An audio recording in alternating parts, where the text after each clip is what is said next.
ಹೀಗಾಗಿ ನಾವೆಲ್ಲರೂ ಸಿದ್ಧಾರೂಢ ಸ್ವಾಮೀಜಿಯವರ ಕಥೆಯನ್ನು ಆಲಿಸ್ತಾ ಇದ್ದೇವ್ರಿ. ಸಿದ್ಧಾರೂಢಜ್ಜಾರ ಅವನಿಗೂ ಸಹಿತ ಹೇಳಿದ್ರಲ್ರಿ, ಹೋಗ್ಬೇಡ ತಮ್ಮ ಅಂದರು ಸಹಿತ, ಅವನು ಹೋಗ್ತೇನಂದ್ರು ಸಹಿತ ಅವನೇನು ಹೋಗಲ್ಲೇ ಇಲ್ಲಂತ್ರಿ. ಎದಕ್ಕಂತ ಹೇಳಿದ್ರೆ ಮುಂದೆ ಬರುವಂತಹ ಆಪತ್ತು ಅವ್ರಿಗೆ ಮೊದಲೇ ಗೊತ್ತಾಗ್ತಿತ್ತು ಅಂತೇಳಿ. ಆಪತ್ತು ಗುರುವಿಗೆ ಗೊತ್ತಾಗ್ತೈತ್ರಿ, ನಮಗೆಲ್ಲ ಸೂಕ್ಷ್ಮ ರೀತಿಯಿಂದ ಹೇಳ್ತಾರೆ, ನಮಗೆ ಗೊತ್ತಾಗಂಗಿಲ್ಲ. ಹೀಗಾಗಿ ಜೀವನದಲ್ಲಿ ಒಳ್ಳೇದು ಮಾಡ್ರಪ್ಪ, ಮುಂದೆ ಭಾಳ ದೊಡ್ಡ ಆಪತ್ತದ, ಪುನರ್ಜನ್ಮ ಆಗ್ತೈತ್ರಿ. ಅದಕ್ಕಾಗಿ ಪುನರ್ಜನ್ಮದಿಂದ ಮುಕ್ತ ಆಗ್ಬೇಕಂತ ಹೇಳಿದ್ರೆ ಗುರು ಸಾನ್ನಿಧ್ಯದಲ್ಲಿರ್ಬೇಕ್ರಿ. ಈಗ ನಾನು ಹೇಳಿದ ಪ್ರಕಾರ ರೀ, ಅವನು ಹೋಗಲಿಲ್ಲ, ಆದರೂ ಅದು ಟ್ರೈನ್ ಆಕ್ಸಿಡೆಂಟ್ ಆಯಿತು ಅಂತ ಹೇಳ್ತಾರೆ. ಜೋ ಹುವಾ ಅಚ್ಚಾ ಹುವಾ, ಜೋ ಹೋ ರಹಾ ಹೈ ಜೋ ರಾಮ್ ಕರೆ वो अच्छा करे. ಟೈಟಾನಿಕ್ ಇದು ಶಿಪ್ ಇತ್ತಲ್ರಿ, ಅದು ಶಿಪ್ ಎಲ್ಲಾರ್ದು ಒಂದು ಜೀವನ ಧ್ಯೇಯ ಇತ್ತಂತ್ರಿ. ಯಾವಾಗಲೂ ಇರಲಿ ಜೀವನದೊಳಗೆ ಒಂದು ಸಲ ಆದ್ರೆ ನಾವು ಆ ಟೈಟಾನಿಕ್ ಇದ್ರಾಗ ಕೂಡಬೇಕು. ನಾವು ಅಂತೇವಲ್ರಿ, ಜೀವನದೊಳಗೆ ಒಂದು ಸಲ ಆದ್ರೆ ವಿಮಾನ್ಯಾಗ ಕೂಡಬೇಕು, ಸಾಮಾನ್ಯ ಜನರದ್ದು ಇಚ್ಛಾ ರೀ. ಹಂಗೆ ಅವನು ಅಂತಿದ್ದ ಅಂತ ಅಂದ ಕೂಡಲೇ ಹೆಂಡ್ತಿ ಅಂದ್ರು, ನಿಮ್ಮ ಮುಖಕ್ಕೆ ನೀವೆಲ್ಲ ಕರ್ಕೊಂಡು ಹೋಗ್ತೀರಿ ಅಂಥವ್ರು ಇಂಥವ್ರು ಅಂತೀರಿ. ತಡಿ ನನ್ನ ಹೆಂಡ್ತಿಗೂ ಮಕ್ಕಳು ಕರ್ಕೊಂಡು ಹೋಗೋಣ ಅಂತೇಳಿ ಅವನು ತನ್ನ ಕಡೆ ಇದ್ದಿದ್ದ ಚೂರು ಚಾರ ಗೋಲ್ಡ್ ಕಾಯಿನ್ ಜಮಾ ಮಾಡಿದ್ದೆಲ್ಲ ಮಾರಿ ಅವನ ಟಿಕೆಟ್ ತೊಗೊಂಡ ಆತ್ರಿ. 2 ಮಕ್ಕಳು ಗಂಡ ಹೆಂಡ್ತಿದ್ರು ಎಲ್ಲ ಆತಂತ. ಇನ್ನು 4 ದಿನ ಇತ್ತಂತ್ರಿ. ಇರೋದ್ರೊಳಗನೆ ಮನೆಯೊಳಗೆ ಕಟ್ಟಿದ ನಾಯಿನ ಕಡಿದು ಬಿಡ್ತಂತ್ರಿ ಮಗಗೆ. ಕಡಿದು ಕೂಡಲೇ ಅದಕ್ಕೆ ಈಗ ಏನು ತಿನ್ನಿಸುವಂಗಿಲ್ಲ, ಏನಿಲ್ಲ. ಮಗುಗೆ ಎಷ್ಟು ತ್ರಾಸಾಗಿತ್ತಂತ ಆ ನಾಯಿ ಚಲೋ ಕೋಲ್ ತೊಗೊಂಡು ಚಲೋ ಹೊಡಿದ ಅಂತ್ರಿ. ಆ ಹೆಂಡ್ತಿ ಅನ್ಲಂತ, ನೀವು ಹೋಗಿ ಬರ್ರಿ, ನಾನು ಮಗು ಹತ್ತಿರ ಇರ್ತೇನೆ ಅಂತೇಳಿ ಹೋದ್ರೆ. ಮತ್ತು ಆಮೇಲೆ ಸಾಯು ತನಕ ಹೇಳೋಕ್ಕಿನ್ನ ರೇಕಿ, ನನ್ನ ಕೊಳ್ಳಿಗೆ ಕಟ್ಟು ಇದ್ದಿರಿ ನೀವು, ನಾ ಕುಂತೆ ನೀವು ಹೋದ್ರಿ, ಬ್ಯಾಡವ್ವ ನಮ್ಮವ್ವ ನಿನ್ನ ಕಡೆಯಿಂದ ಅನ್ನಿಸ್ಕೊಳ್ಳೋದು ಬ್ಯಾಡ, ಹೋಗ್ಲಾರ್ದ ಇರೋದು ಚಲೋ ಅಂತೇಳಿ ಎಷ್ಟೊಂದು ತಿಂಡಿ ಮಾಡಿಟ್ಟಿದ್ಲಂತ್ರಿ ಆಕಿ. ಪಾಪ ಚಕ್ಲಿ ಉಂಡಿ ಎಲ್ಲ ನಾವು ತಿನ್ನೋಕ್ಕಿಂತ ಹೋಗೋರು ಕೊಡೋನು ಅಂಥೇಳಿ ಕೊಡಾಕು ಹೋದ ಅಂತ್ರಿ. ಹೋದ ಕೂಡಲೇ ಎಲ್ಲರೂ ಖುಷಿಲಿಂದ ಹೋಗಾಕತ್ತಿದ್ರಂತ. ಇವ್ನು ಟಿಕೆಟ್ ತೊಗೊಂಡು ಬೇರೆಯವ್ರಿಗೆ ಯಾರಿಗಾರ ತೊಗೊಂಡು ಹೋಗ್ರಿ ಅಂತೇಳಿ ಕೊಟ್ಟ ಅಂತ. ಅವೆಲ್ಲ ಉಂಡೆ ಅಲ್ಲಿದ್ದವ್ರಿಗೆ ಕೊಟ್ಟು ಇವ್ನಿಗೆ ಯಾರಿಗೋ ಒಬ್ರಿಗೆ ಕಳಿಸಿ ಕೊಟ್ಟ ಅಂತ್ರಿ. ಅದು ಹೋಗೂ ತನಕ ನೋಡಿದ ಅಂತ ಬೇಬರ್ಸಿ ನಾಯಿ ನಮ್ದು ಕಡಿದು ಬಿಡ್ತಾನೆ ಜೀವನ ಹಂಗೆ ಹಿಂಗೆ ಬಂದು ಸಿಟ್ಟು ಮಾಡಿದ ಅಂತ್ರಿ. ಮಾಡಿದ ಕೂಡಲೇ ಸ್ವಲ್ಪ ದಿನ ಆತಂತ ಟೈಟಾನಿಕ್ ಕ್ರ್ಯಾಶ್ ಆಗಿ ಮುಳುಗೋ ಹೋದ ಕೂಡಲೇನ ಗೊತ್ತಾತಂತ ಬಿಸಿ 1 ಪೌಂಡ್ ಬ್ರೆಡ್ ತೊಗೊಂಬಂದ, 1 ಅರ್ಧ ಲೀಟರ್ ಹಾಲು ತಂದು, ನಾಯಿನಿ ಎಷ್ಟು ಚಲೋದಿಯಪ್ಪ ಅಂದರೆ भगवान का हाथ में जो है पता नहीं, हमारा हाथ में कुछ भी ನಾಳೆ ಏನಾಗ್ತೈತೆ ಗೊತ್ತಿಲ್ಲ ರೀ. ಅದಕ್ಕಾಗಿ ಸಿದ್ಧಾರ್ಥ ಅಜ್ಜ ಅಂತಿದ್ರಂತ, ಲೀವ್ ಇನ್ ಪ್ರೆಸೆಂಟ್, ಇದ್ದಿದ್ದರಲ್ಲಿ ಸುಖವಾಗಿರಲಿ. ಇವತ್ತಿನ ದಿನ ಆರಾಮಿದ್ದೇವ್ರಿ, ಇನ್ನೂ ಆರಾಮಿದ್ದೇವೆ. ನಾಳಿನ ಸೂರ್ಯ ಇನ್ನೂ ಸುಖಾನೂ ಕೊಡ್ಬೋದು, ದುಃಖನೂ ಕೊಡ್ಬೋದು. ಸದ್ಯದ ಪರಿಸ್ಥಿತಿ ನೋಡಿ ಯಾರೂ ನಿರಾಶವಾದಿ ಆಗಬಾರ್ದ್ರಿ. ನಮಗೆ ಇದಕ್ಕೆ ಕೆಟ್ಟ ಅನಿಸಿದ್ರು ಸಹಿತ ಅದು ಮುಂದೆ ಒಳ್ಳೇದಕ್ಕನೇ ಇರ್ತೈತಿ. ಅದಕ್ಕಾಗಿ ಸಿದ್ಧಾರೂಢಜ್ಜನ ಪ್ರವಚನದಿಂದ ಎಷ್ಟೋ ಮಂದಿ ಅವರು ತಮ್ಮ ಜೀವನದಲ್ಲಿ ಬದಲಾವಣೆ ಮಾಡ್ತಾ ಇದ್ರು ಅಂತೇಳಿ. ಏನಾಗ್ತೈತೆ ಎಲ್ಲ ಒಳ್ಳೇದಕ್ಕನೇ ರೀ, ಆಗೋದೆಲ್ಲ ಒಳ್ಳೇದಕ್ಕನ. ಅದಕ್ಕಾಗಿ ಸೊಲ್ಲಾಪುರದಲ್ಲಿ ಒಬ್ಬರ ಕಪಲ್ಸ್ ಇದ್ದರಿ, ಗಂಡ ಹೆಂಡತಿ ಇದ್ದರು. ಅವ್ರು ಭಾಳ ದಿನ ತನಕ ಮಕ್ಕಳಾಗಿದ್ದಿಲ್ಲಂತ. ಅವ್ರದ್ದು ಗುರು ದತ್ತಾತ್ರೇಯ ಗಣಗಾಪುರದೊಳಗೆ ಎಲ್ಲ ಇದನ್ನು ಮಾಡಿ ಆರಾಧನೆ ಮಾಡಿದ ಮೇಲೆ ಯಾವಾಗೋ ಒಂದು ಮಗ ಹುಟ್ಟಿದ ಅಂತ್ರಿ. ಮಗ ಕಣ್ಣಿಟ್ಟು ಸಾಕ್ತಿದ್ರಂತ. ಇವರು ಸಹಿತ ಆನಂದವಾಗಿದ್ರು. ತಂಗಿ ಅಂತಿದ್ಲಂತ, ನೋಡ್ತಾ ಅಣ್ಣ ನಿನ್ನ ಮಗ ಹುಟ್ಟಿದ್ರೆ ನನ್ನ ಮಗಳಿಗೆ ಮಾಡಬೇಕು ಅಂತಿದ್ಲಂತ. ಮೊದಲಿನ ಕಾಲಕ್ಕೆ ಮಂತನ ಉಡಿಸ್ಕೊಂಡು ಹೋಗಾಕಲ್ಲಿ ತಮ್ಮ ಕಳ್ಳು ಬಳ್ಳಿ ಒಳಗಿಂದ ಮಾಡ್ತಿದ್ರ. ತಂಗಿಗೆ ಹೇಳಿದ್ರಂತ, ಹಂಗ ಆಗ್ಲೇವ ಅಂತೇಳಿ. ಮಗ 5 ವರ್ಷದವ ಆದ ಅಂತ. ಅವ್ರು ಖರೇನ ಹೆಣ್ಮಗು ಆತಂತ. ತಂದ ತೊಟ್ಲಕ್ಕನ ಮದ್ವೆ ಮಾಡ್ಬಿಟ್ಟಂತಿದ್ರು ಮಂದಿಗೂ. ಖುಷಿಗೂ ಭಾಳ ಖುಷಿ ಮದ್ವೆ ಅಂತೇಳಿ. ಅದಕ್ಕೆ ಅದ್ರ ಏನನ್ನು ಗೊತ್ತಿಲ್ಲ, ಚಂದಂಗ ಟೋಪಿ ಗಿಪ್ಪಿ ಹಾಕಿ. ಅವಾಗಿನ ಕಾಲಕ್ಕೆ 18th ಸೆಂಚುರಿಗೆ ಹೊರಗಿನ ವಾತಾವರಣ ಚಲೋ ಇದ್ದಿದ್ದಿಲ್ಲ. ಹೆಣ್ಮಕ್ಳಿಗೆ ಚಲೋ ಮಂತ ನೋಡಿ ಕೊಟ್ಟೆ ಬಿಡ್ತಿದ್ದರಿ. ಅವಾಗ ತೊಟ್ಲಕ್ಕ ಮದ್ವೆ ಮಾಡಿದ್ರು ಡೈವರ್ಸ್ ಆಗ್ತಿದ್ದಿಲ್ರಿ. ಈಗೆಲ್ಲ ನೋಡ್ಕೊಂಡು ಎಲ್ಲ ಮೊದಲ ಫಿಕ್ಸ್ ಆಗಿ ಎಲ್ಲ ಗೊತ್ತಾದ ಮೇಲೆ ಮದುವೆ ಆಗ್ತಾರೆ, ಮತ್ತೆ ಆಗ್ತಾರೆ ಡೈವರ್ಸ್. ಅದಕ್ಕೆ ಮದುವೆ ಆಗ್ಬಿಟ್ಟಿರ್ತೈತಿ. ಆಮೇಲೆ ಆ ಹುಡುಗಗ್ರಿ ನಿವೃತ್ತಿ ಮಾರ್ಗದಲ್ಲಿ ಪ್ರವೃತ್ತಿರ್ತಾನೆ ಅವ ಬಹಳ ಪರಮಾತ್ಮನಲ್ಲಿನೇ ಲೀನಿರ್ತಾನೆ, ಬರೀ ಸತ್ಸಂಗಕ್ಕೆ ಹೋಗ್ತಿರ್ತಾನೆ, ಜಪ ಮಾಡ್ತಿರ್ತಾನೆ. ಅಲ್ಲಿ ಅನೇಕ ಸಾಧು ಸಂತರು ಬರ್ತಿರ್ತಾರೆ ಗಾಣಗಾಪುರಕ್ಕೆ. ಅಲ್ಲಿದ ಸಹವಾಸ ಹತ್ತಿ ಆ ಹುಡುಗ ಸನ್ಯಾಸಿ ಆಗ್ಬೇಕನ್ನೋದು ಮನಸ್ಸಿನಾಗಿರ್ತೈತಿ. ಆ ಹುಡುಗಿ ದೊಡ್ಡಕ್ಕೆ ಆದಮೇಲೆ ಮನೆಗೆ ಕಳಿಸ್ಕೊಡ್ತಾರೆ. ನಿನ್ನ ಹೆಂಡತಿ ಬಂದ ನೋಡಪ್ಪ, ಈಗ ನೀನು ಸಂಸಾರದೊಳಗೆ ಇರು ಅಂದು ಕೂಡ ಯಪ್ಪ ನಾ ಸಂಸಾರದೊಳಗೆ ಇರಂಗಿಲ್ಲ, ಏನಿಲ್ಲ, ನಾ ಸನ್ಯಾಸಿ ಆಗ್ತೇನೆ. ಮನೆಯೊಳಗೆ ಎಷ್ಟು ತೂತು ಮೈ ಆಗ್ತೈತಿ, ತಂದೆ ತಾಯಿ ಆಡ್ತಾರೆ, ಎಲ್ಲ ಆಡ್ತಾರೆ. ಅವ್ನು ಡಿಸಿಷನ್ ತೊಗೊಳೋದೇ ಗೊತ್ತಾಗಂಗಿಲ್ಲ. ಈಗ ನಾನು ಗೃಹಸ್ಥಾಶ್ರಮ ತೊಗೋಬೇಕು, ಏನು ಸನ್ಯಾಸ ತೊಗೋಬೇಕು, ಎಲ್ಲಾರ್ಗೂ ಕೇಳ್ತಾರೆ. ಅವಾಗ ಅಲ್ಲಿದ್ದವ್ರು ಹೇಳ್ತಾರೆ, ನೋಡಪ್ಪ ಮಾತಾಡುವ ದೇವ್ರದಾನ ಹುಬ್ಬಳ್ಳಿ ಒಳಗೆ, ಆ ಗುರು ಮಾತಾಡ್ತಾನೆ. ಮಾತಾಡುವಂಥ ಗುರುಗಳ ಹತ್ರ ಹೋಗ್ಬೇಕ್ರಿ ನಾವು. ಫೋಟೋದೊಳಗೆ ಇದ್ದಿದ್ದ ಗುರುಗಳು, ಸಮಾಧಿ ಆಗಿದ್ದ ಗುರುಗಳ ಹತ್ರ ಹೋಗ್ಬಾರ್ದ್ರಿ. ಹೋಗ್ರಿ, ಹೋಗಾಕ ಬ್ಯಾಡ ಅನ್ನಂಗಿಲ್ಲ. ಆದರೆ ಜೀವಂತ ಗುರುಗಳನ್ನ ಹಿಡಿದರೆ ನಮಗೆ ಜ್ಞಾನ ಸಿಗ್ತೈತ್ರಿ. ಇಲ್ಲ ಜ್ಞಾನ ಸಿಗಂಗಿಲ್ಲ ರೀ. ಪುಸ್ತಕದೊಳಗೆ ಅವ್ರ ಚರಿತ್ರೆ ಇರ್ಬೋದ್ರಿ, ಅದು ಓದಿದ್ದ ಮಾತ್ರಕ್ಕೆ ನಾವು ಅಷ್ಟೇನು ಶಾಣೆದಿರಂಗಿಲ್ಲ. ಅದಕ್ಕಾಗಿ ನೀನು ಹುಬ್ಬಳ್ಳಿಗೆ ಹೋಗಪ್ಪ, ಆ ಸಿದ್ಧಾರೂಢ ಏನಂತ ಅದು ಮಾಡೋದು. ಹೌದು ತಡಿ ಅಂತೇಳಿ ಬರ್ತಾನೆ ರೀ. ಮನೆಯೊಳಗೂ ಯಾರಿಗೂ ಹೇಳಂಗಿಲ್ಲ.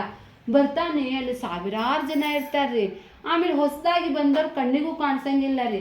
ಈಗ ಮಾರ್ಕೆಟ್ಗೆ ಹೋದ್ರೆ ಎಷ್ಟು ಮಂದಿ ನೆನಪಿರ್ತಾರೆ ನಮಗೆ. ಈಗ ನೋಡ್ರಿ ಮಾರ್ಕೆಟ್ನಾಗ ನೀವು ಸಿಗಲಿ ರೀ, ಸ್ಪರ್ಶ ಸಿಕ್ಕಿದ್ವು, ಆರ್ತಿಮ್ಮ ಸಿಕ್ಕಿದ್ವು, ಗೊತ್ತಿದ್ದವ್ರು ಕಾಣಿಸ್ತಾರ್ರಿ, ಗೊತ್ತಿಲ್ದವ್ರು ಕಾಣಿಸಂಗೇ ಇಲ್ಲ. ಅದು ಮಂದಿ ಇರಂಗಿಲ್ಲ ಅಂತಿಲ್ಲ ರೀ. ಹಂಗೆ ಸಿದ್ಧಾರೂಢ ಅವ್ನಿಗೆ ಲಕ್ಷ್ಯ ಕೊಡಂಗಿಲ್ಲ ರೀ. ಅವ್ರು ಅಲ್ಲಿ ತನಕ ನನಗೊಂದು ಉಪದೇಶ ಕೊಡಂಗಿಲ್ಲ, ಅಲ್ಲಿ ತನಕ ನೀರು ಕೊಡಂಗಿಲ್ಲ, ನಾನು ಅನ್ನ ಗ್ರಹಣ ಮಾಡಂಗಿಲ್ಲ ಅಂತೇಳಿ ಅಲ್ಲಿ ಕೆಲಸ ಮಾಡ್ಕೊಂತಿರ್ತಾನೆ. 2 ದಿನ ಆತ ಏನು ಉಪಯೋಗ ಆಗಲಿಲ್ಲ. ಅವ್ನು ಹೊಟ್ಟೆ ಹಸದು ತಲೆ ಸುತ್ತು ಬರ್ಲಿಕ್ಕೆ ಶುರು ಆಗ್ತೈತಿ. ಹೋಗ್ಲಿ ಬಿಡು ಅಂತೇಳಿ ಅಲ್ಲೇ ಒಂದು ದೂರ ಒಂದು ಜಗಲಿ ಮೇಲೆ ಮಲ್ಕೊಂಡಿರ್ತಾನೆ. ಅಳ್ಕೊಂತ ನಿದ್ದೆನೂ ಬೀಳಂಗಿಲ್ಲ ರೀ. ಹೊಟ್ಟೆಗೆ ಹಸಿವಿದ್ರೆ ಊಟ ಮಾಡಿದ್ರೆ ಗಡದ್ದ ನೀರು ನಿದ್ದೆ ಬರ್ತೈತಿ, ಇಲ್ಲಾಂದ್ರೆ ಬರಂಗೇ ಇಲ್ಲ. ಅಳ್ತಾ ಮಲ್ಕೊಂಡಿರ್ತಾನೆ. ಬೆಳಗಿನ ಜಾವಕ್ಕೆ ಯಾರೋ ಅವನ ಹತ್ರ ಇದ್ದರಿ ಕಟಗಿದ ಇದು ಪಾದದ ಕಲಾವಿದ ಖಾಟ್ ಶಬ್ದ ಬರ್ತೈತ್ರಿ. ಯಾರು ಬಂದಾರೇನೋ ಅಂತ, ಯಾರು ಬರಲ್ಬಿಡಿ, ಇಲ್ಲೇ ಎಷ್ಟು ಮಂದಿ ಸನ್ಯಾಸಿ ಬರ್ತಿರ್ತಾರಂತೆ. ಹಂಗೆ ಮಲಗಿರ್ತಾನೆ. ಅವನ ಹತ್ರ ಬಂದು ಕೆಳಗೆ ಕುಂತಂಗೆ ಆಗ್ತೈತಿ. ಅವನ ಬೆನ್ನ ಮೇಲೆ ಇದು ಸವಿರಿ ಭಾಳ ಊಟ ಅಂತೇಳಿ ಮರಾಠಿಯೊಳಗೆ ಮಾತಾಡ್ತಾರೆ. ಸೊಲ್ಲಾಪುರ ನೋಡ್ರಿ, ತವ್ರ ಮನೆ ಭಾಷಾ ಭಾಳ ಖುಷಿ ಕೊಡ್ತೈತಿ. ಭಾಳ ಊಟ ಅಂತ ಹೇಳ್ತಾರೆ. ಎಬ್ಬಿಸ್ಕೊಡ್ತಾನೋ, ತಾಯಿ ತೊಡಿ ಮೇಲೆ ಬಿದ್ದು ಹತ್ತಂಗೆ ಅಳ್ತಾನೋ. ನನಗೆ ನಿಂದೆಲ್ಲ ಗೊತ್ತದಪ್ಪ, ನೀ ಸನ್ಯಾಸ ತಗೋಬೇಕಂತ ಇದ್ದಿ, ಆದ್ರೆ ಪ್ರಾರಬ್ಧ ವರ್ಷದಿಂದ ನಿನ್ನ ಮದುವೆನ ಆಗೋಗ್ಬಿಟ್ಟೈತಿ. ಮೊದ್ಲು ನಿನ್ನ ತಂದೆ ತಾಯಿಗಳಿಗೆ ನೀ ಇರೋಬ್ನ ಒಬ್ಬನ ಮಗ, ಕುಲದೀಪಕ, ನಿಮ್ಮ ವಂಶೋದ್ಧಾರಕ ನೀನು. ಒಂದು ವೇಳೆ ನೀನು ಈಗ ಮದುವೆ ಆಗ್ಲಾರ್ದೆ ಸಂತಾನಾಭಿವೃದ್ಧಿ ಆಗದೇ ಇದ್ದರೆ ನಿಮ್ಮ ಅಪ್ಪ ವಯಸ್ಸು ಆಳ್ತಾರಪ್ಪ. ನೀನು ಸನ್ಯಾಸ ತಗೊಂಡು ಅಲ್ಲಿ ಋಷಿಕೇಶಕ್ಕೆ ಹಿಮಾಲಯಕ್ಕೆ ಹೋಗಿ ಧ್ಯಾನಸ್ಥರಾಗಿ ಕುಂತರು, ನಿನ್ನ ಚಿತ್ತ ಇದಕ್ಕೆ ಬ್ರಹ್ಮರಂಧ್ರಕ್ಕೆ ಏರಿದರೂ ನಿನ್ನ ತಂದೆ ತಾಯಿ ನಿನ್ನ ಹೆಂಡತಿ ನಮ್ಮ ಮಗ ಎಲ್ಲಿ ಹೋದಾನೋ ಅಂಥೇಳಿ ಒಂದು ನಿಟ್ಟುಸಿರು ಹಾಕಿದರೆ ನೀ ಅಷ್ಟು ಏರಿದ್ದು ಜರ್ರಂತ ತಿಳಿತೈತಿ ನಿನಗೆ. ಅದಕ್ಕಾಗಿ ತಂದೆ ತಾಯಿಗಳ ಮನಸ್ಸನ್ನು ನೋಯಿಸಬಾರ್ದು. ನಿನಗೆ ಮಾಡಿಕೊಂಡಿರುವಂತಹ ಆ ಹೆಣ್ಮಗಳಿಗೂ ಇದು ಮಾಡಬಾರ್ದಪ್ಪ. ನಿನ್ನ ಜೀವನದಲ್ಲಿ ಸನ್ಯಾಸ ಯೋಗ ಅದ, ಆದರೆ ಈಗಿಲ್ಲ. ಮೊದಲು ನೀನು ಗೃಹಸ್ಥಾಶ್ರಮ ಆಚರಿಸು. ನಿನ್ನ ಮಕ್ಕಳು ಆಗಲಿ, ಆ ಮಕ್ಕಳಿಗೆ ಸೊಸಿ ಬರಲಿ, ಅವಾಗ ನೀ ಸನ್ಯಾಸ. ನಾವಿದ್ರೆ ಅಷ್ಟೇ, ಹೋದ್ರೆ ಅಷ್ಟೇ, ಮನೆ ನೋಡ್ಕೋತಾರ್ರಿ ಅವ್ರು. ಈಗ ಆರತಿ ಅಮ್ಮ ಜ್ಯೋತಿ ಅಮ್ಮ ಇದೇ ಮಾಡ್ಬೇಕ್ರಿ. ಹೌದ್ರಿ, ಸೊಸೆಂದ್ರ ಬಂದ ಬಿಟ್ಟಾರಂದ್ರೆ ನಮಗ ಈಗ ಸತ್ಸಂಗ ಮಾಡ್ರಿ ಅಂದಂಗನ ರೀ. ಇಷ್ಟು ದಿನ ಏನ್ ಮಾಡಿರಲ್ರಿ, ಮಾಡಿದ್ರಿ, ನಿಮ್ ಕರ್ತವ್ಯ ಚೆನ್ನಾಗಿ ಮಾಡಿದ್ರಿ. ಜೀವನದಲ್ಲಿ ಅಪ್ನೇ ಲಿಯೇ ಜೀನಾ ಚಾಹಿಯೆ. अपने लिए जियो ना, अपने लिए क्या ಉದ್ಧಾರ ಮಾಡ್ಕೋಬೇಕು. ನಮ್ದು ಆತ್ಮೋದ್ಧಾರ ಮಾಡ್ಕೋಬೇಕು. ನಾವು ಗುರುವಿನ ಸ್ಥಾನದಲ್ಲಿದ್ದುಕೊಂಡು ಒಂದು ಸ್ವಲ್ಪ ಒಂದು ಮಹಾಭಾರತ, ಒಂದು ರಾಮಾಯಣ ರೀ, ಒಂದು ಭಾಗವತ ರೀ, ಒಂದು ಭಗವದ್ಗೀತಾ, ಇಷ್ಟರ ಮಿನಿಮಮ್ ಇಷ್ಟರ ನಾವು ಅದನ್ನು ಕಿವಿಯಲ್ಲಿಂದ ಕೇಳಬೇಕು ರೀ. ಭಾರತ ದೇಶದಲ್ಲಿ ಹುಟ್ಟೇವಪ್ಪ ಅಂದಮೇಲೆ ನಮ್ಮ ಜೀವನ ಸಾರ್ಥಕ ಆಗಬೇಕಪ್ಪ ಅಂತ ಹೇಳಿದರೆ ಇವು ಬೇಸಿಕ್ ರೀ. ವಚನಗಳು ಎಷ್ಟು ಚಂದದವ್ರಿ, ಭಾಳ ಚಂದ ಅದಾವ್ರಿ. ಸರ್ವಜ್ಞನ ವಚನ ರೀ, ಬಸವಣ್ಣನ ವಚನ ರೀ, ಆಮೇಲೆ ಅಲ್ಲಂ ಪ್ರಭುದ್ರಿ, ಅಕ್ಕ ಮಹಾದೇವಿದ್ರಿ ಎಷ್ಟು ಚಂದ ಅದಾವ್ರಿ. ಭಾಳ ಅದಾವ. ಅದಕ್ಕಾಗಿ ಬಂದೇವಲ್ರಿ, ಈಗೆಲ್ಲ ದೇವ್ರು ನಮಗೆ ಎಲ್ಲ ರೀತಿಯಿಂದ ಸುಖ ಸಂಪತ್ತನ್ನು ಕೊಟ್ಟಿದ್ದಾನೆ. ಇನ್ನು ಮುಂದಿಂದ ಝಲಕ್ ದಿಕ್ಲಾಜ ಯಾವಾಗ ಕರೀರಿ ಕಲಿಬೇಕ್ರಿ. ಇವ್ರಿಗೆ ಬ್ರಾಹ್ಮಣರಿಗೆ ಭಾಳ ಮಜಾ ರೀ. ಅವರು ಬೇಸಿಕ್ಲಿಂದ ಮಕ್ಳು ಕಲಿಸ್ಬಿಡ್ತಾರೆ. ಮನೆ ಒಳಗೆ ಅವ್ರಿಗೆ ಅದು ವಿರಾಸತ್ ಮೇ ಮಿಲ್ ಜಾತಾ ಹೈ ಸಬ್ ಕುछ. ಅವ್ರಿಗೆ ರಾಮಾಯಣ, ಮಹಾಭಾರತ, ಭಾಗವತ, ಭಗವದ್ಗೀತಾ ಇವು ಕಾಮನ್ ರೀ. ಇವು ಇಷ್ಟು ತಿಳಿದ್ರನ್ನ ನಾವು ಜೀವನ ತಿಳ್ಕೊಳ್ಳಿಕ್ಕೆ ಸಾಧ್ಯ ರೀ. ಅದು ಏನ್ರಿ, ಒಂದು ಕಾರ್ ತಗೊಂಡ್ರೆ ನಾನು ಹೇಗೆ ನಡೆಸ್ಬೇಕನ್ನೋದು ಒಂದು ಮೆನು ಪುಸ್ತಕ ರೀ, ಮ್ಯಾನ್ಯುವಲ್ ಪುಸ್ತಕ ಕೊಡ್ತಾರೆ ನೋಡ್ರಿ. ಹಂಗೆ ಭಗವದ್ಗೀತಾ ರೀ, ಏನು ಮಾಡಬೇಕು ಮಾಡಬಾರ್ದು. ಈಗ ಸಿದ್ಧಾರ್ಥಜ್ಜಂದು ನೋಡಿದ್ರೆ ಇದ್ರಾಗ ಭಗವದ್ಗೀತಾನ ರೀ ಇವೆಲ್ಲ. ಅವ್ರಿಗೆ ಬೆಂಕಿ ಇಟ್ಟರು ಸಹಿತ ದುಃಖ ಆಗಂಗಿಲ್ಲ, ಸುಖಾನ ತುಲ್ಯ ನಿಂದ ಸ್ತುತಿರ್ಮೌನಿ ಸಂತುಷ್ಟೋ ಏನಕ್ಕೇನೆ ಚಿತ್ತ. ಮತ್ತು ಯಾರಿಗೂ ನಿಂದನೆ ಮಾಡೋಂಗಿಲ್ಲ, ಸ್ವೀಕಾರ ಮಾಡೋದು. ಆದಷ್ಟು ಮನಸ್ಸನ್ನು ನಾಮಸ್ಮರಣೆ ಮಾಡ್ಬೇಕ್ರಿ. 108 ನಾಮಸ್ಮರಣೆ ಮಾಡಿದ್ರನ್ನ ನಾವು ಊಟ ಮಾಡ್ಬೇಕಂತ ನೇಮದ ರೀ. ಅಲ್ಲಿ ತನಕ ಮಾಡಬಾರ್ದ್ರಿ. ನಮಃ ಶಿವಾಯ ನಮಃ ಶಿವಾಯ ನಮಃ ಶಿವಾಯ ಅದದ್ದು ಮಜಾ ಹತ್ತೈತ್ರಿ. ನಶಾ ಚಡ್ತಾ ಹೈ, ಅಧ್ಯಾತ್ಮದ ನಶೆ ಇರ್ತೈತ್ರಿ. ಬಿನ್ ಪಿಯೇ ಹಮ್ ಝೂಮ್ ಜಾತೆ ಹೇ. ನೋಡ್ರಿ, ಈಗ ನೀವು ಡೀಪ್ ಸ್ಲೀಪ್ನಲ್ಲಿನೂ ಸಹಿತ ಇಷ್ಟು ಆನಂದವಾಗಿರಂಗಿಲ್ಲ. ಆ ಸತ್ಸಂಗದಲ್ಲಿ ನಮಗೆ ಟೈಮ್ ಹ್ಯಾಂಗೆ ಹೋತ ಅನ್ನೋದು ಗೊತ್ತಾಗಂಗಿಲ್ಲ ರೀ. ಅದ್ರೊಳಗೆ ಅಷ್ಟು ಭಗವಂತನ ವಾಣಿ ಒಳಗೆ ಅಷ್ಟು ಮಜಾ ಅದ ರೀ. ಟೈಮ್ ಸಹಿತ ನಿಂತು ಬಿಡ್ತೈತ್ರಿ. ಈಗ ಆತ ಅವಾಗ ಆರು ಅಂತೀವ್ರಿ ನಾವು. ಆರಾತೆ ನೋಡ್ರಿ ಮತ್ತೆ ಆಗಾಗ ಬಂತ್ರಿ. ಅವಾಗ ಒಂದು ತಾಸು ಹ್ಯಾಂಗೆ ಹೋಗ್ತೈತೆ ಅನ್ನೋದು ಗೊತ್ತಾಗಂಗಿಲ್ಲ.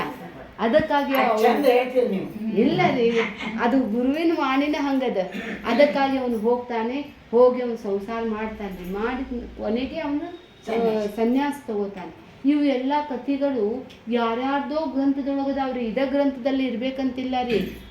ತಮ್ಮ ಗ್ರಂಥದೊಳಗೆ ಬರ್ದಿದ್ದದಾವ್ರಿ. ಮರಾಠಿ ಒಳಗ್ರಿ, ತಮಿಳ್ನಾಡ್ದೊಳಗ್ರಿ. ಅವರೆಲ್ಲ ಸಿದ್ಧಾರ್ಥ ಮಠಕ್ಕೆ ಬಂದಾಗ ಹೇಳ್ತಿದ್ರು ಇವೆಲ್ಲ. ನಮ್ದು ಹಿಂಗೆ ನಮ್ದು ಗ್ರಂಥದೊಳಗೆ ಇಂಥ ಇದೈತಿ, ಇಲ್ಲಿ ಅವ್ರು ಅದು ಗ್ರಂಥ ಓದಿ ಇಲ್ಲಿ ಬಂದಿರ್ತಾರೆ ದರ್ಶನಕ್ಕೆ. ನಮ್ದು ಗುರುಗಳದ ಮಾರ್ಗದರ್ಶನ ಮಾಡಿದವ್ರು ಇವ್ರು ಅಂತೇಳಿ.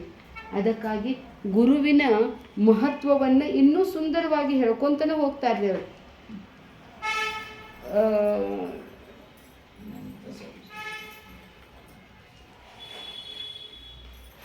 ಅವಾಗೆಲ್ಲ ಹೇಳ್ತಾರ್ರಿ, ಯಾವಾತನು ಪರಾಧಾರಾಗಮನದಲ್ಲಿ ರತನಾಗಿರುವನು. ಅಂದರೆ ಸಿದ್ಧಾರ್ಥಜ್ಜನ ಒಂದು ಸತ್ಸಂಗ ಮಾಡ್ತಾ ಇದ್ದಾಗ ರಾತ್ರಿ ಎಲ್ಲ ನೈಟ್ ಔಟ್ ಮಾಡ್ತಿದ್ದಾರೆ ಜನ. 1 ಮಿನಿಟೂ ತಮ್ಮದು ಕಳ್ಕೊತಿದ್ದಿಲ್ಲ. ಅವ್ರ ಜೊತೆಗೆ ದಿನ ರಾತ್ ಅವ್ರ ಜೊತೆಗಿರ್ತಿದ್ರು. ಆವಾಗ ಅವ್ರು ಇದ್ದಾಗ ರೀ ಅಲ್ಲಿ ಒಬ್ರಿಗೊಬ್ರು ಹೇಳ್ತಾರೆ, ಅಜ್ಜ ನಾವೆಲ್ಲ ಚಲೋ ಇರ್ತೇವಿ, ಆದರೂ ಯಾವ್ಯಾವುದೋ ರೋಗಗಳು ಬರ್ತಾವಲ್ರಿ. ಕುಷ್ಠ ರೋಗ ಬರ್ತೈತಿ, ಬೆನ್ನು ಗೂನು ಹುಟ್ಟುತ್ತಾನೆ ಬಂದಿರ್ತಾವ್ರಿ. ಅದಕ್ಕಾಗಿ ಅವ್ರು ಹೇಳ್ತಾರೆ, ಯಾವಾತನು ದಾರಾಗಮನದಲ್ಲಿ ರತನಿರುವನು, ಯಾವನು ಜನರನ್ನು ಮೋಸಗೊಳಿಸಿ ದ್ರವ್ಯವನ್ನು ಪಡೆಯುತ್ತಾನೋ, ಯಾರು ಸದ್ಗುರು ನಿಂದನೆಯನ್ನು ಮಾಡುತ್ತಾರೋ ಅವರಿಗೆ ಅಂತಹ ರೋಗಗಳು ಬರ್ತಾವೆ ಅಂತ ಹೇಳ್ತಾರೆ. ಯಾವ್ದಾರು ಇದನ್ನು ತಗೊಂಡ್ರಿ ಸಾಲ ಮಾಡಿ ಅದು ಸಾಲವನ್ನು ಮುಟ್ಟಿಸದೆ ಹೋದ್ರೆ ಅದು ಗಂಟು ಹಾಕ್ಯಾರ ಅಂತಿದ್ರಿ ಮೊದ್ಲಿನ ಕಾಲಕ್ಕೆ. ಅದು ಗಂಟು ಇಲ್ಲೇ ಬಂದು ಗೂನ್ ಇರ್ತೈತ್ರಿ. ಅದಕ್ಕಾಗಿ ಅದಕ್ಕೂ ಹೇಳ್ತಾರ್ರಿ ಸಿದ್ಧಾರೂಢಜ್ಜಂದು ಎಲ್ಲ ರೋಗಗಳಿಗೆ ಹಿಂತಿಂತ ಅಂತ ಹೇಳ್ಕೊಂತ ಹೋಗ್ತಾರ್ರಿ. ಒಬ್ಬನ ಬಾವ್ಯಾಗ ಬಿದ್ದ ಅಂತ್ರಿ. ಬಾವ್ಯಾಗ ಬಿದ್ಕೋ ಎಷ್ಟೋ ಮಂದಿ ನಿಂತಿದ್ರಂತ. ಯಾರು ಬಿದ್ದಾರ ಕಲ್ಲಪ್ಪ ಬಿದ್ದಾನೆ. ಇವನು ಕಲ್ಲಪ್ಪ ಬಿದ್ದಾನೆ, ಈಗ ಬಿದ್ದಾನೆ ಹೌದಂತ ಓಡಿ ಕೆಳಗ ಬಾವ್ಯಾಗ ಜಿಗಿದ ಅವನು ಹೊರಗೆ ತಂದ ಅಂತ್ರಿ ಅವ. ಏನು ಚಲೋ, ಏನು ನಿಂದ ಅಂತ ಕಣಪ್ಪ, ಹಿಂದೆ ನೋಡಲಿಲ್ಲ ಮುಂದೆ ನೋಡಲಿಲ್ಲ. ಅವ್ನು ಬದುಕಿಸಿ ಏನು ಬದುಕಿಸ್ತೇನೆ ರೀ, ನಂದು 5 ಲಕ್ಷ ರೂಪಾಯಿ ತಿಂದ ನಾವು ಕೊಡೋದೈತಿ, ಸತ್ತು ಹೋದ್ರೆ ಮುಳುಗು ಯಾರು ಕೊಡ್ಬೇಕಂದ ಅಂತ. ಅದಕ್ಕಾಗಿ ಇಲ್ಲಿ ಅವ್ರು ಹೇಳ್ತಾರೆ, ಪರಾಯಿ ಧನ್ ಪರಾಯಿ ನಾರಿ ಪೇ ಬುರಿ ನಜರ್ ಮತ್ತು ಡಾಲೋ ಏ ಆದತ್ ಅಭಿ ಸೆ ಬದಲ್ ಡಾಲೋ ಕ್ಯೂಂಕಿ ಅದಕ್ಕಾಗಿ ಜೀವನವನ್ನು ಹೇಗೆ ಜೀವಿಸಬೇಕೆನ್ನುವಂಥ ಕಲೆಯನ್ನು ಅಜ್ಜ ಬಹಳ ಸುಂದರವಾಗಿ ಎಲ್ಲರಿಗೂ ಹೇಳ್ತಾ ಇದ್ದರು.